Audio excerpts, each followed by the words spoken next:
1944 में कंप्यूटर का भार 4,500 किलोग्राम था। एक आधुनिक लैपटॉप का भार लगभग 2.7 किलोग्राम है। 1944 के कंप्यूटर और आधुनिक लैपटॉप के भार का अनुपात या रेशियो क्या है?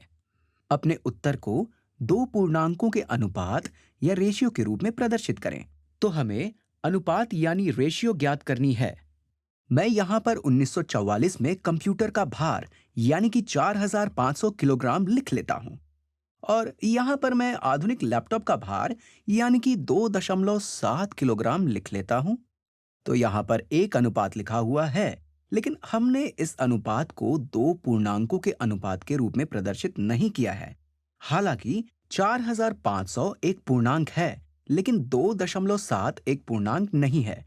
तो 2.7 को पूर्णांक में बदलने का एक आसान तरीका ये है कि इस दशमलव को एक स्थान दाईं ओर खिसका दिया जाए, और इसके लिए हमें 2.7 को 10 से गुणा करना होगा।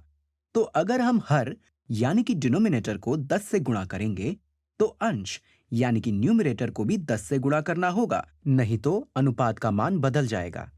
यहाँ पर हम भिन्न को 10/10 से गुणा कर रहे हैं, जो कि 1 से ही गुणा करने के समान है, यानी कि इससे अनुपात के मान में कोई परिवर्तन नहीं होगा। अब हम इसे हल कर लेते हैं। तो अंश की संख्या 4,500 को 10 से गुणा करने पर 45,000 मिलता है। 45 के बाद कॉमा का चिन्ह लगाने से इसे पढ़ना आसान हो जाता है। और हर की संख्या 2.7 को 10 से गुणा करने पर 27 मिलता है। तो अब हमने अनुपात को दो पूर्णांकों के अनुपात के रूप में प्रदर्शित कर लिया है। लेकिन हम इसे और भी सरल कर सकते हैं। इस भिन्न को देखकर हम कह सकते हैं कि 45,000 45 से विभाज्य यानी डिविजिबल है, क्योंकि 45 9 से विभाज्य है और 27 भी 9 से विभाज्य है। इसलिए हम अंश और हर को 9 से डिवाइड कर लेते हैं।